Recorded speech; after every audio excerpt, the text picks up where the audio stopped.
नमस्कार दोस्तों, मैं हूं अभिषेक और आज हम बात करेंगे भारतीय वायुसेना की विमानन शक्ति फाइटर जेट्स के जो फायर पावर है उसके बारे में, साथ ही उनकी चुनौतियां और भविष्य की योजनाओं के बारे में भी। हाल ही में चीन ने 2 नए स्टेल्थ फाइटर जेट्स का अनावरण किया है, जिससे उसकी तकनीकी क्षमता का प्रदर्शन हुआ है।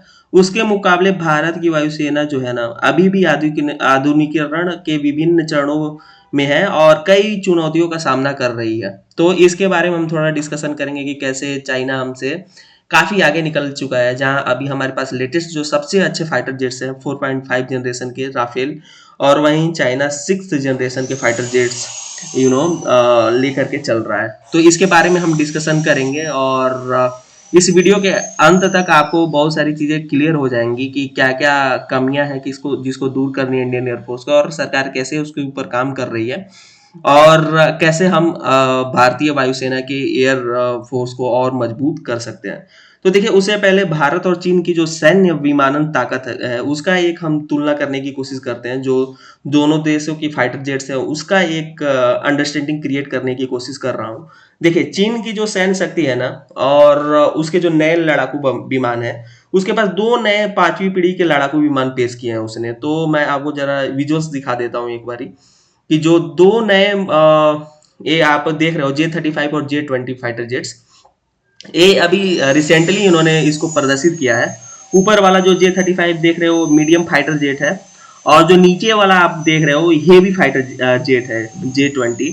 और चीन अब जो है अमेरिका के बाद दुनिया का एकमात्र देश है जिसके पास एक से अधिक 5वीं पीढ़ी के लड़ाकू विमान है। और हाल ही में चीन ने 2 नए स्टेल्थ फाइटर जेट्स प्रदर्शित किए हैं, जिसे टेल फेस कॉन्फ़िगरेशन है, राइट? और जिन्हें 6ठी पीढ़ी के लड़ाकू विमान भी माना जा रहा है। तो 6th जनरेशन फाइटर जेट्स के ऊपर भी चाइना इस समय काम कर चुका है और उसने उसको रिप्रेजेंट भी कर दिया है, राइट? और चीन की जो वायुसेना है और नौसेना है उसके पास लगभग 1300 से अधिक 4थी पीढ़ी के लड़ाकू विमान है।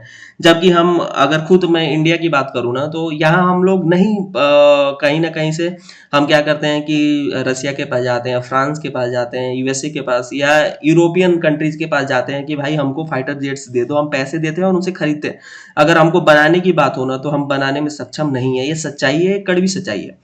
और मुझे लगता है कि इसके ऊपर काफ़ी ज़्यादा काम करने की आवश्यकता है। एचएएल है, डीआरडीओ है, इन्होंने कुछ अच्छा खासा रिप्रेजेंट करा है नहीं। आप हमेशा से सुनते होंगे कि इसरो जो है उसने ए लैंडमार्क अचीव करा है, या फिर आपने सुना होगा कि कितनी सारी अचीवमेंट्स है इसरो की। जबकि क्या नाम है कि मैं कभी नहीं सुन पाता हूँ कि डीआरडीओ ने ये एक रिमार्केबल अचीवमेंट प्राप्त किया है। खैर, जो चाइना की J-20 और J-35 है वो फार फ्रॉम स्टेल्थ जेट है। स्टेल्थ जेट क्या होता है उसके बारे में मैं थोड़ा एक आइडिया दे देता हूँ।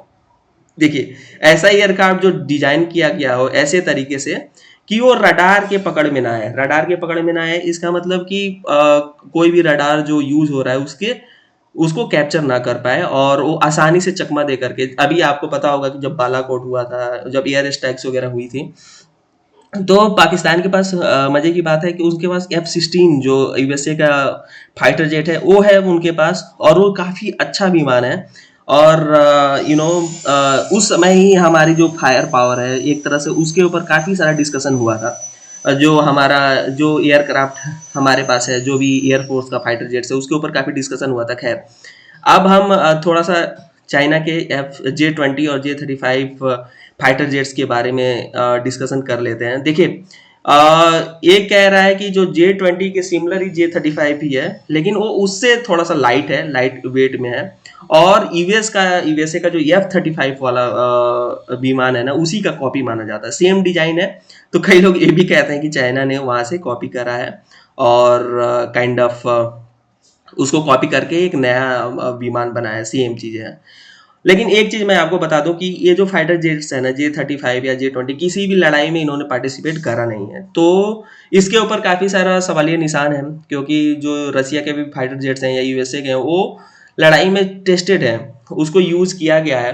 और ईरान वाला वार हो, इराक वाला वार हो, या फिर यहाँ पे बहुत सारी जगहों पे इन्होंने टेस्ट किया हुआ है। तो एक थोड़ा सा सस्पिशन रहता है चाइना को लेकर के, काइंड ऑफ। तो लेकिन खैर वो एक अलग अलग डिस्कशन हो जाएगी। दूसरी चीज़ मैं आपको बता दूं कि जो हाल ही में चीन ने ना जो इस ए सिक्स जनरेशन का फाइटर जेट दिखाया, उसको लेकर के भी काफ़ी सारी चीज़ें डिस्कस हुई और मीडिया में भी आपने देखा होगा कि काफ़ी हो हल्ला मचा हुआ था।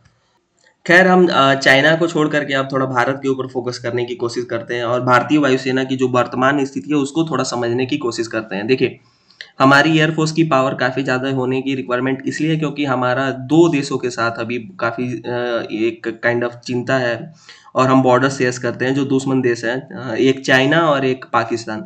साथ ही में आपको पता है कि बांग्लादेश भी अब आंखें तर रहा है इंडिया के ऊपर, तो इंडियन एयरफोर्स को काफ़ी मजबूत होने की ज़रूरत है। करेंटली जो भारतीय वायुसेना है ना उसके पास लगभग वर्तमान में 31 लड़ाकू स्क्वाड्रंस है, जबकि आदर्श रूप से जो आइडियल रूप से जो इंडियन एयरफोर्स समझती है कि इतने स्क्वाड्रंस होने चाहिए, तो लगभग 42 है, राइट।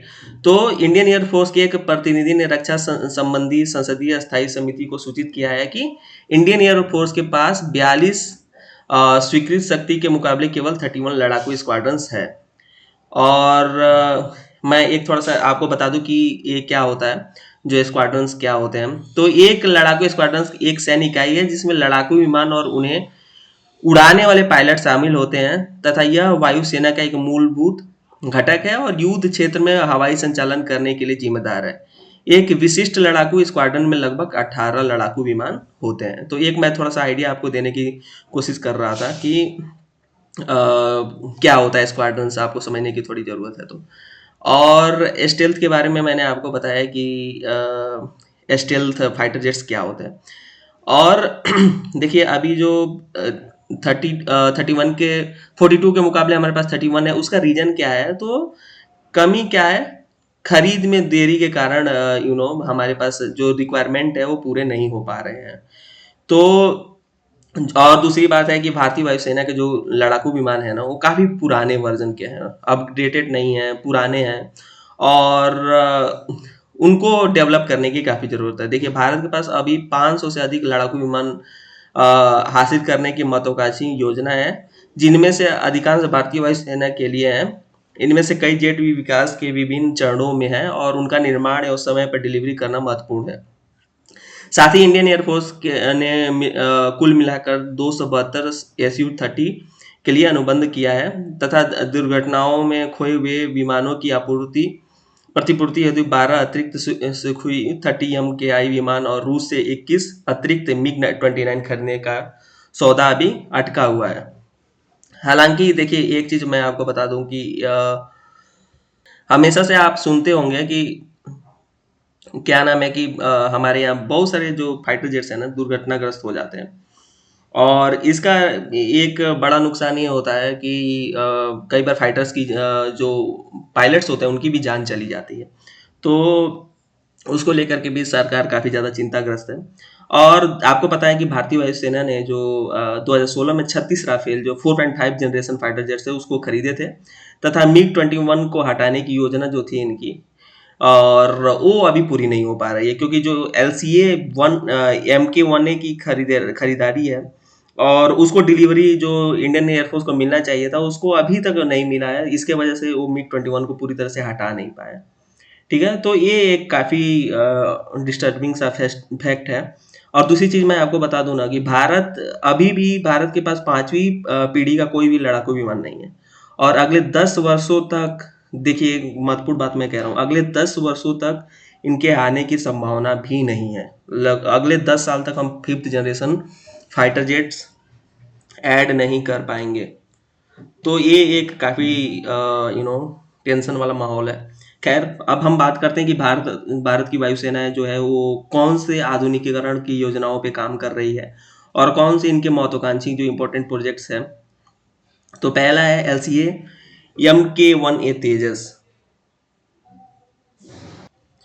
चलिए अब थोड़ा सा हम चैलेंजेस देख लेते हैं, क्या क्या चैलेंज फेस कर रही है इंडियन एयरफोर्स अभी जो भी एयरक्राफ्ट मॉडर्नाइजेशन है उसमें। तो पहला है जो जो डिले इन एक्विजिशन, जो भी हमारा तेजस MK1A हो गया, MK2 हो गया और AMCA के विकास में काफ़ी ज़्यादा देरी हो रही है और विमान के अधिग्रहण में काइंड ऑफ काफ़ी देरी हो रही है।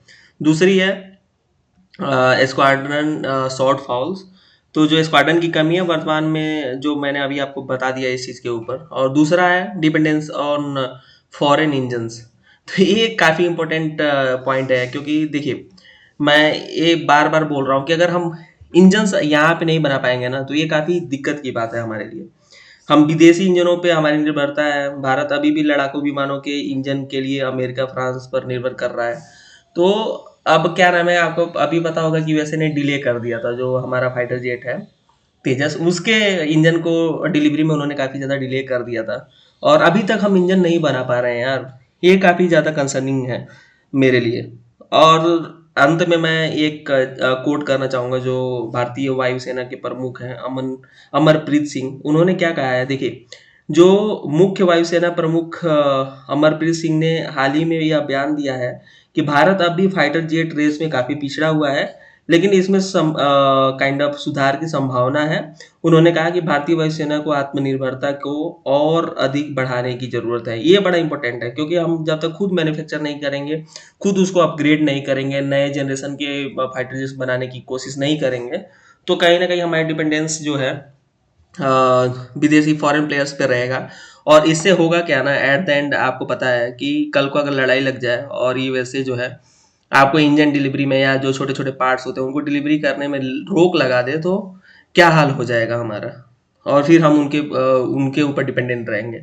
तो इसके लिए हमें थोड़ा-सा इस पे प्रोएक्टिवली काम करने की ज़रूरत है, और कहीं न कहीं सेल्फ डिपेंडेंट बनने की ज़रूरत है। तो मैंने थोड़ा-सा कवर करने की कोशिश करी। और एट द एंड कंक्लूजन क्या है, देखिए भारतीय वायुसेना जो है आधुनिक बनाने के कई प्रयास कर रहा है।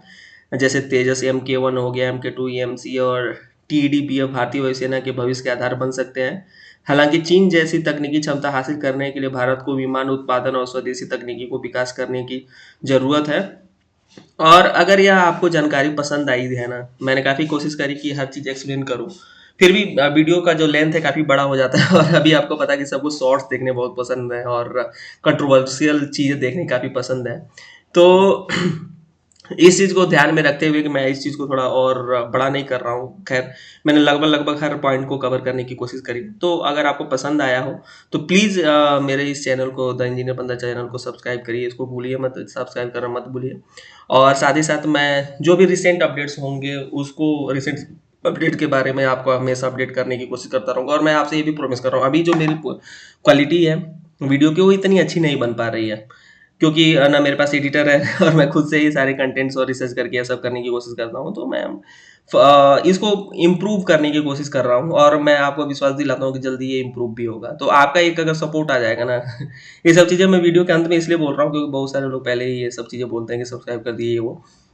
मेरे को अच्छा नहीं लगता है, क्योंकि मैं इससे जो भी फंड जनरेट करना चाहता हूँ वो कहीं ना कहीं अ, उसको मैं, जो भी फार्मर्स लोग हो गए और जो ऐसे अनप्रिविलेज्ड लोग हैं, मैं तो प्रिविलेज्ड हूँ, मैं अपने आप को प्रिविलेज मानता हूँ, मैं इतना कमाता हूँ कि मैं सारी चीज़ें अच्छे से कर सकता हूँ, लेकिन जो अंडर प्रिविलेज्ड लोग हैं उनकी एजुकेशन और उन सब चीज़ों के लिए मैं करना चाहता हूँ। तो आपका एक अगर थोड़ा सा मोटिवेशन मिलेगा, एक आपका सहयोग मिलेगा, तो काफ़ी अच्छा हो जाएगा। खैर, बहुत बहुत धन्यवाद वीडियो देखने के लिए।